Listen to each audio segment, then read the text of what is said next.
After successfully running over my last session by far too much, we'll see if we can make this one short. This is always the kind of the graveyard one before lunch on the first day. I think everybody wants lunch now. So what we're going to walk through now is, so how do you use what I've just been talking about? How do you do it?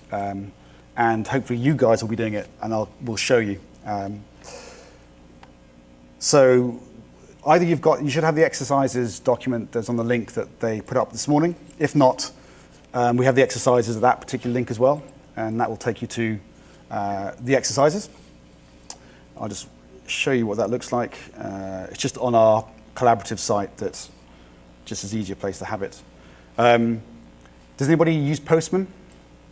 If you use Postman, then Postman's sometimes easier to write REST calls, essentially. And you don't have to worry about URL encoding, which is always the fun thing. So we do have a project in Postman that you can use to try it out. But one thing I wanted to talk and I mentioned this in the last session. So SNOMED International does build software, and we always open source our software under an Apache 2 license. Everything's in GitHub. We have recently built our own terminology server. It's built upon Elasticsearch. It's highly scalable vertically. There's no database. It's a nice, elegant, small piece of software. But it allows users who use it to not have to worry about managing SNOMED or all the things you expect in a terminology server from SNOMED. One thing worth saying about where this sits for SNOMED International, we do not support commercially this terminology server. It is an open source, and at the moment it only supports SNOMED CT, and that's fine for some use cases. There are other great terminology servers out there. There's Onto server, which Jim will be talking through tomorrow. They do a lot more than ours does, but this is just the open source one, which you can try out and run locally quite easily. So again, we'll be talking about how do we do some simple queries like lookups, some ECL queries, and how do we create value sets. So I'll walk through some of these, and if you have questions, stick your hand up, and we'll try and answer them. There are a number of people around the room who know SNOMED quite well, who will probably be able to answer the questions. So let's go to the examples. So when we were told we had this session for Let's Build, we weren't entirely sure how to run it. So we said, well, we'll create some questions, some exercises. You can try these things out, and we can walk through, or you can try them and ask questions. So let's just do the first one as an example and have a go at the other ones, and we can answer the questions and help. So, yes. Yes, of course. Here we go. Is that better? Is that okay? Yeah. Okay. Again, the URL for this, if I just put that up again, so it's easier to. If you go to that URL at the bottom, that will take you to the exercises directly. So really all we're doing here is we're querying a terminology server through the Terminology Services API. There's no UI for this. This is very much just making a classic REST call. And one of the first things you can do with any terminology, with any FHIR server, is actually what's the capability of this FHIR server. So let's do that one first, and I'll just pop up Postman. That's even smaller. Oh, God. Hang on, I'll just make my screen a bit bigger. Wrong one. Okay.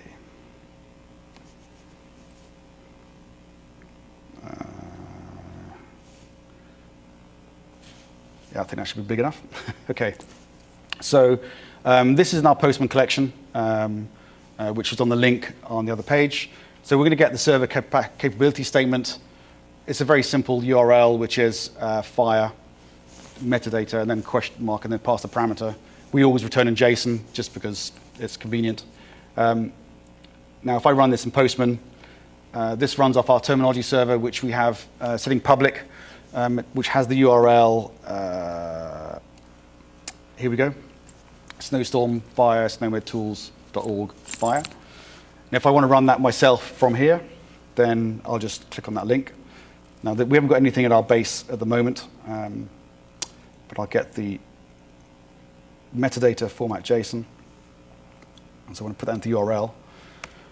I'll get back the capability statement of this particular server, which supports FHIR version 4.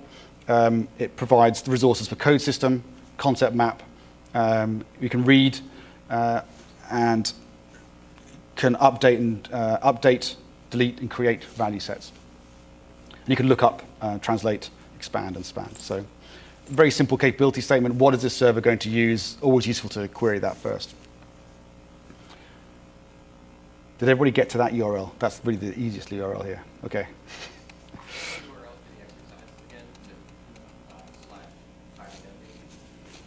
Okay. Okay, cool. Okay, so if I go, too many things open. So that's a very simple one. So the next one is, let's do a very simple lookup on a concept. So we're going to look up for what are the parents, what's the information, what are the other descriptions for the common cold. You can't get too complicated with that. I can say that one as well, which is good.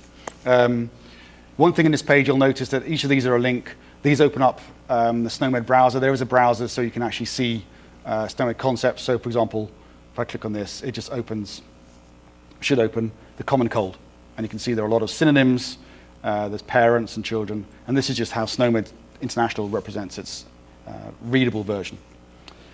So it means I need to create a lookup URL for this particular identifier. So I'm going to just try and copy that identifier. And if we go to the Postman project, you'll see there are some lookup examples. So get a concept based on an identifier. Now that URL, if we look here, can you see that? It's not too bad, okay. Is anybody's eyes bleeding? That's fine. So looking up FHIR, I'm looking up code system is the resource. I'm doing a lookup. The system that I'm looking into is SNOMED. So this is the URI for SNOMED. I got a question in the break about why we're using that URI. Could it be anything else? I think this is just documented in the FHIR code systems page. So that lists the different systems that you can actually query through the terminology services. And then here's the code. So this is an example code, but I'm going to paste in the code that we have in that exercise. There we go. And so code and then format in JSON. So you can see it's a very simple call. There's not much complexity in there. If I send that on Postman, I'll get a response, but I want to put that on the server so we can see it a bit easier. Okay, go back to the browser. And okay. So again, done the lookup. Has everybody got the same lookup place? Assuming so. Nodding heads, good, good, good. Again, if we walk through what we saw earlier, the display, we display the FSN. We then have some synonyms, and the common cold has a lot of synonyms. It's known by a lot of things. Acute, yep, that one.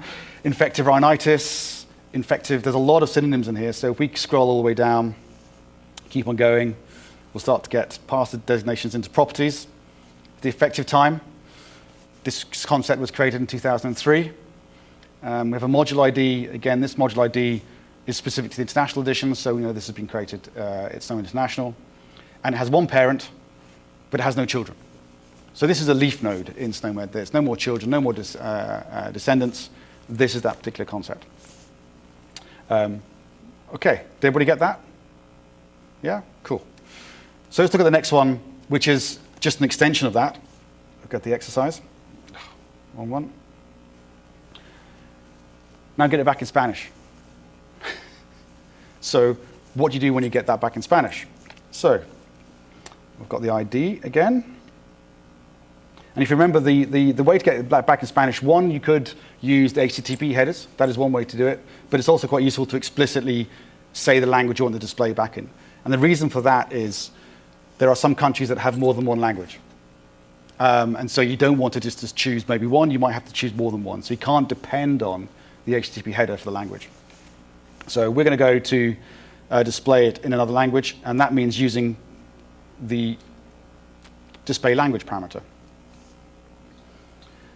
plus the Spanish module. So this is one thing that, as I said, we created the code system. Each particular edition has its own identifier as well. Now, if we go back to the previous, so I'm trying to find the previous slide just to show you what that looks like. Where it is here.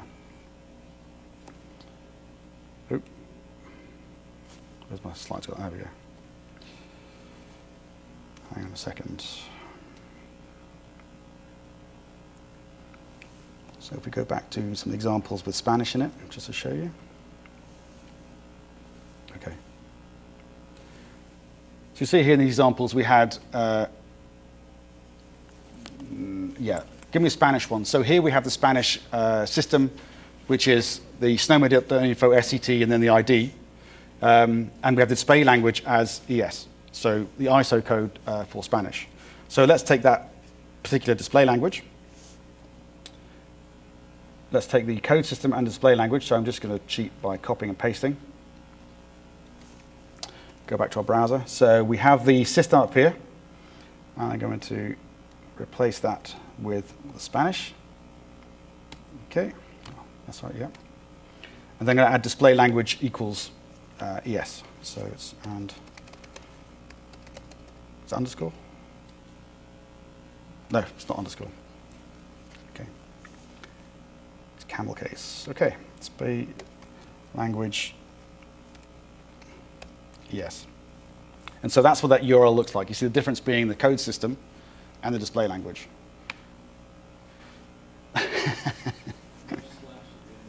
That's right, yeah.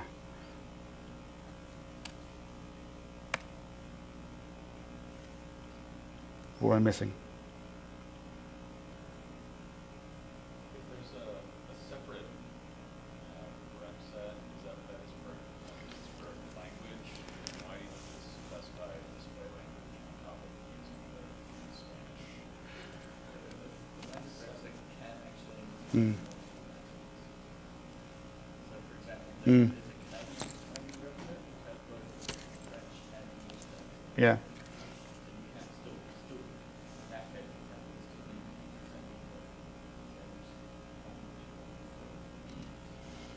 Did I paste the right one in? So that, that's a language rep set. That's the module ID for Spanish edition. Which I'm not quite sure why it's not working.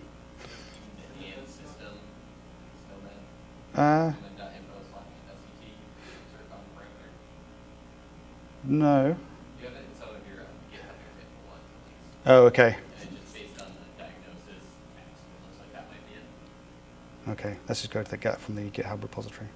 And edition URI is not a valid code system. It's got a version, valid version. Yeah, I knew there'd be somebody in the audience who would help me out. So if we go to the examples, and just get that back. So using FHIR. Here we go. So code system. Yeah, sorry. Yeah, it was a version. That's what I was missing. You're right. Yep. So if we go back, so essentially, I just copy that. Okay. So the system's correct, and we then would just, yep, version equals, that's right.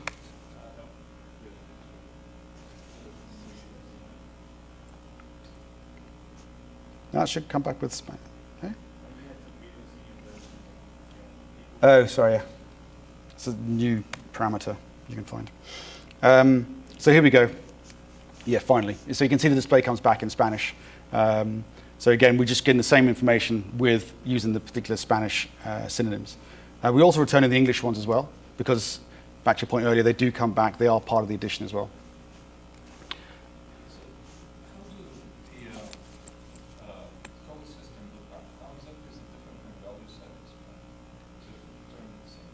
So there isn't. So code system is just doing a single lookup. So the value set's getting you more than one particular response. So lookup, you're looking up for a given identifier, and you get that one single concept back.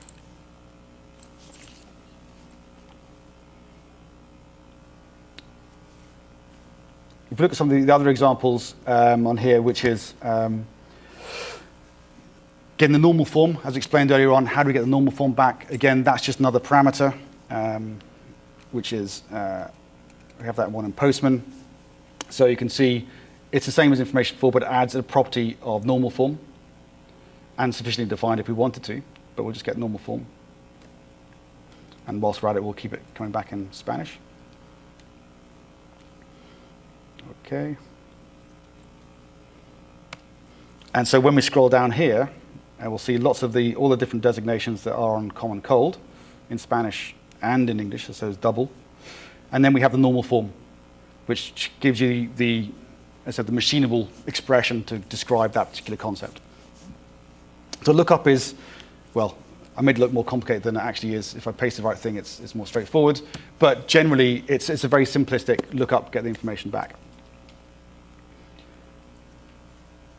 So if we go to the searching, and I think this is really where the most use cases come into play. How do we find information back? How do we find, for example, all types of cancer? So we're going to look up for all types of cancer. So the starting point then is you'd have to understand is what is the concept for cancer? We're going to find all the descendants of cancer. So just to make things quick and simple, I'm looking up in our SNOMED browser for what cancer is. And cancer is a malignant neoplastic disease, and that's the concept ID. So I'm going to use that concept ID, and I'm going to basically use the value set and get the information back on that. So value sets, let's find. We're looking for all the descendants. So as I said, the question is, give us back all types of cancer. So you can use the ISA as an example here. So we're going to paste in the ID that we just found, which is this one. And I'm just going to take that and paste it into my browser. Wrong one.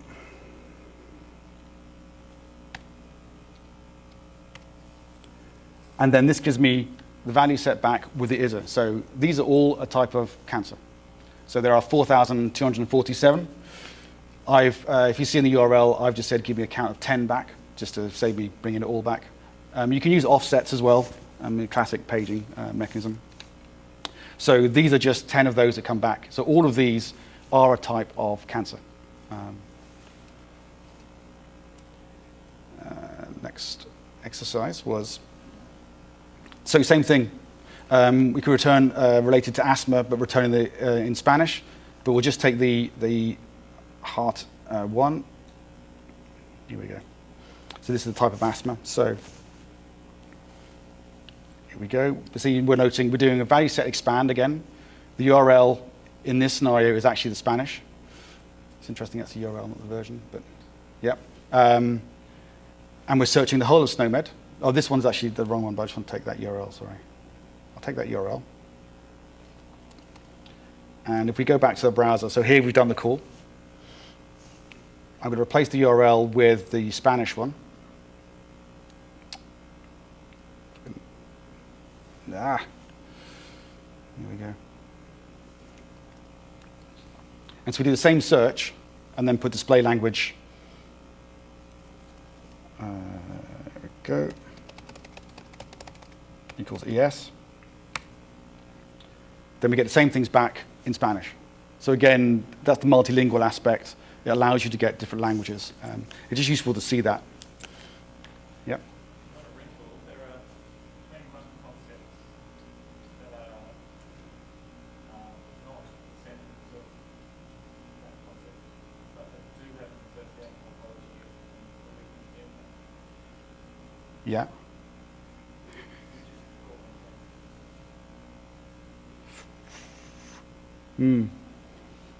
Yes, I think it's how you do pay. Yeah. Okay. We need to look into that one though. Okay. Thank you. Cheers. Okay. So on the other exercises, the other one was looking for all using concept maps to get targets back. Now there's an example in Postman which is worth looking at because it's a fair bit of a monster to type out. But we want to get the IC10 map target for a given concept. And here we're going to look for what is the map target for blister of ankle with infection. So we'll take that concept ID, and you can see here's the URL. We're calling a concept map. We're doing a translate. The code that we want to find is that code. Should paste it in. There we go. Is that one? Yep. That is a SNOMED code. The source is a SNOMED value set, and the target is an ICD-10 value set with the URL of our map language, which is this one, for ICD-10. If I send that, I get a result in Postman, but I'm going to paste that into the browser, which is here.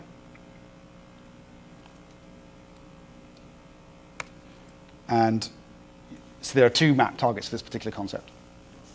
And often you get this, so there are some concepts that have more than one ICD target, basically because of the nature of the different terminologies and coding systems. So here we see S90.8 and L08.9 are the ICD-10 equivalents. As I said earlier, some terminology servers host that information as well, so you can then query based on those particular concepts, codes rather. R1 only knows SNOMED and then the map targets. Okay.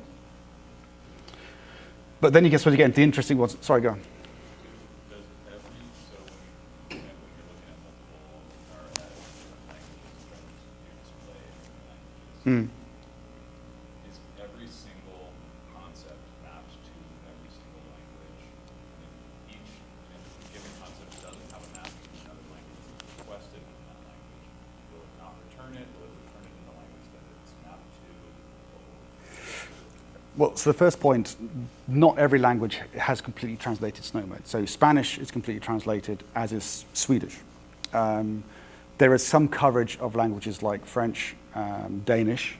So it depends on the countries and what they've translated at that point. And there's a lot of translation work going on at the moment. I think the other point is, it comes down to what your terminology server responds. The way that ours is implemented, you always get the FSN anyway, so you would get back the English FSN, essentially. So you'd get an English one back. Obviously, there's always the English, but yeah, not everything's translated. Yeah. Yeah. Yeah.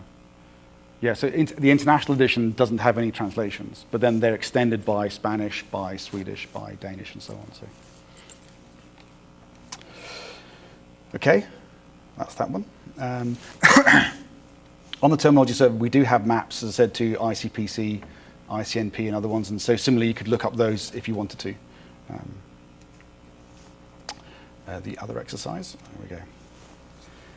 So then we'll say, let's get some, using ECL now, instead of just using some of the fixed, like the ISAs and so on, can we get all the concepts that are a member of this particular reference set? Now, there is an ECL operator for that. And if we look at the ECL that we had, not on that particular slide, but up here. So this is where you start to look at the different operators. There we go. So member of is the top one. So this is the little hat. And so we're going to use that to run that query to say, get me a member of a particular reference set which has an identifier. So we go back here. There we go. So this is the URL, so the ID. We go back to Postman, and here we go. So we're going to run this particular query. These need to be URL encoded. That catches me out, and the hat kind of works pretty well. So we do this here, and then find the hat. That will work through Postman. It doesn't work when you do it straight into the browser. It doesn't like the hat. But if we take that URL and again run it in the browser, so you can see we have value set expand the URL for the code system and with the value sets, so the whole of the addition, but we're running ECL, so equals ECL, and that ECL is the little hat, and then the identifier for the reference set. So I put that in here.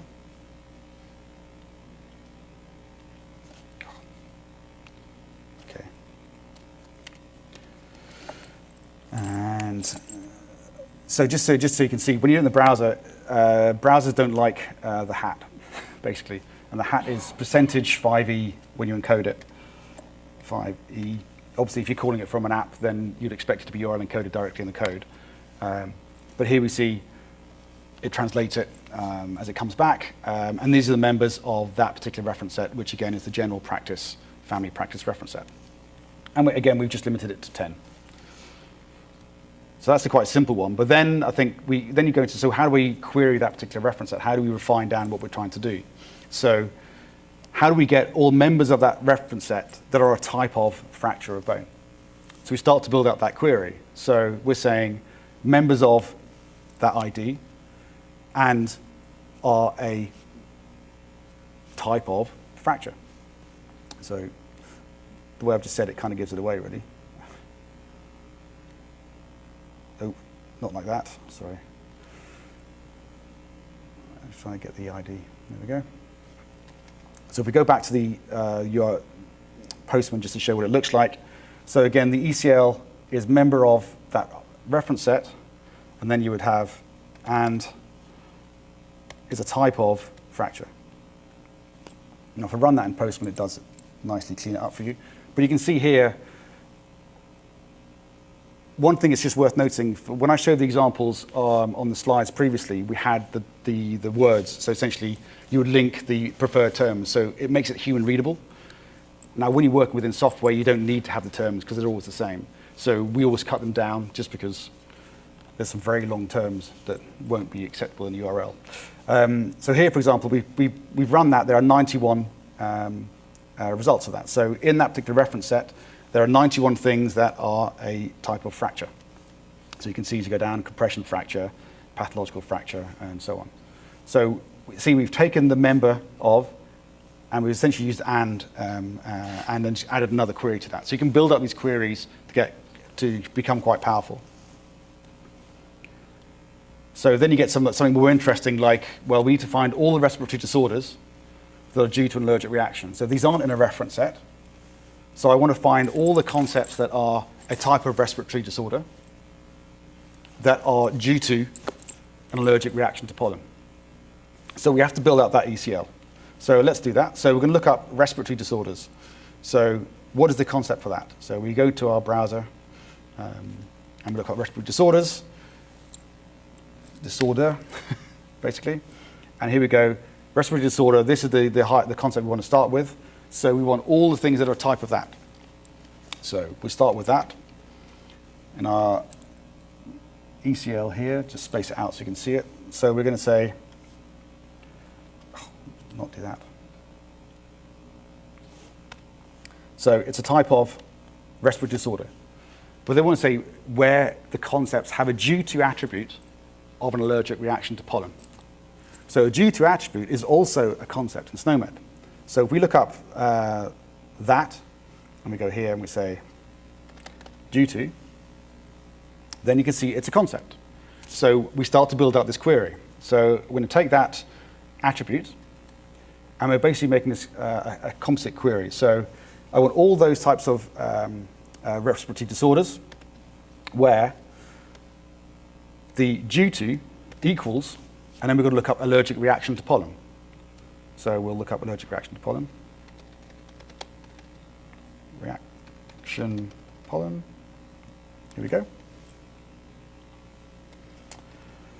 And I'm going to paste in that ID. And if I run that, then I should get 5 results. So a respiratory disorder that is due to essentially an allergic reaction to pollen. You can see unsurprisingly, hay fever with asthma, allergic rhinitis caused by tree pollen, grass pollen, weed pollen, pollen.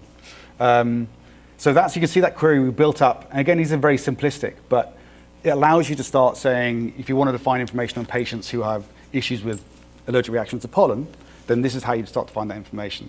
So if the patient records have the codes in there, you can now get the patients that are impacted by that particular query. And so this is how you build up. This is a really simplistic way of showing how you build up those analytical queries across your data. Any questions about ECL? I mean, you could do a lot more. As I said, there's some extremely complex ECLs that could be created if you were so inclined. And the final exercises here are creating value sets. So I'll just slip to Postman because it's just easier to use Postman in these scenarios. So creating a value set. So basically, we've got a URL up here, and this URL gives us the identifier for that value set. In this scenario, I'm calling it example VS, but I might change that. And you can see here,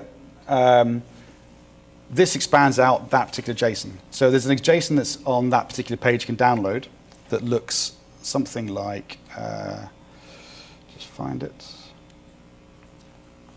So here's the JSON that's on example. So we call it example VS. It's a value set. The language is English. Here's the URL for that particular value set in this scenario because it's not a SNOMED. 5 minutes to lunch.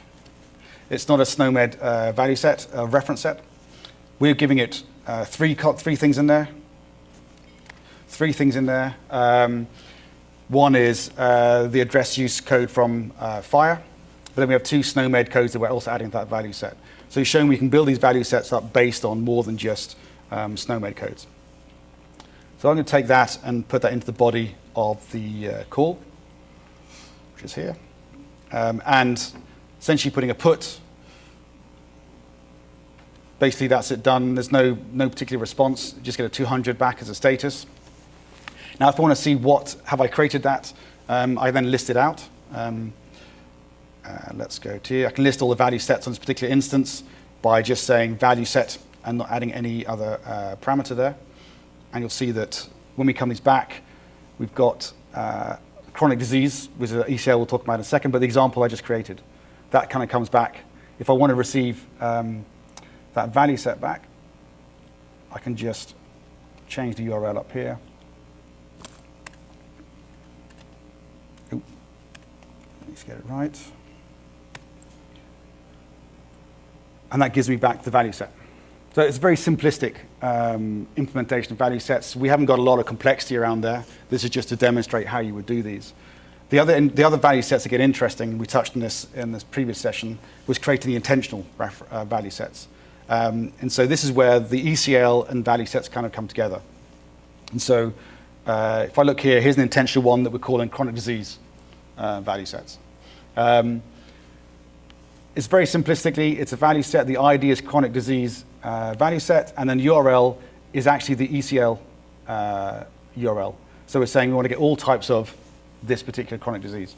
And so I save this as a value set, which if I just do this, that saves the value set. I've got a 200 back. But because it's ECL, I can expand it. If I just get that value, look to get that value set back, then I should just get a list of, that's all I get back, because I'm just getting the contents of the value set. But I can expand that value set, and that's where it gets interesting. So you can store these ECL queries, give them identifiers to your local users so they know what they're getting back. Fikes, go on. If you need to expand, most of you need to create that value set before you can expand it. No. So what we're saying is, this is if I wanted to, so we created a value set here called chronic disease. That doesn't exist as anything, but it's a value set that people are using. The fact it's made up of ECL, so when we get that back, we expand the ECL. So you could just write the ECL if you wanted to. It's a way of retrieving, I suppose, of keeping a library of ECL queries. Yeah.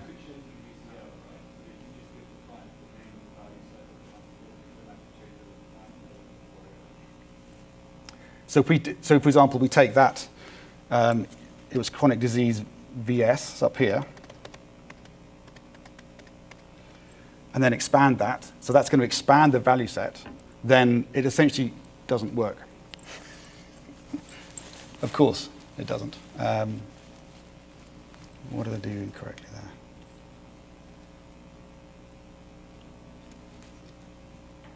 You don't actually have a definition in the value set. We just have the ECL definition. Yeah. There we go. I had forgot the /. So you can see there, basically, we've expanded out. So yeah, so we've basically expanded out that ID. It takes the ECL and expands out the results of that. So again, this is a way of kind of storing the ECL without having to ask people to keep on writing ECL. The better way of doing that, shall we say, would be to have a compose filter. The name is expression, and the value is the ECL. Yeah. Like if you have T3, that's not the, R4. Yeah, this is R4. We said that in our capability statement. So yeah. I mean, this is, to be clear, just so we know, this is a very This is the first implementation of value sets on our terminology server. So,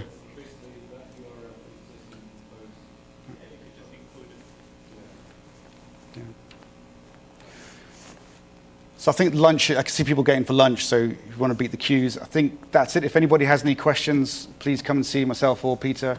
Go to Jim's session tomorrow where you'll find out more with a probably more functionally successful terminology server than ours. But if you have any questions, come and find us. We're here for the rest of the week. And thank you very much. Cheers. Thank you.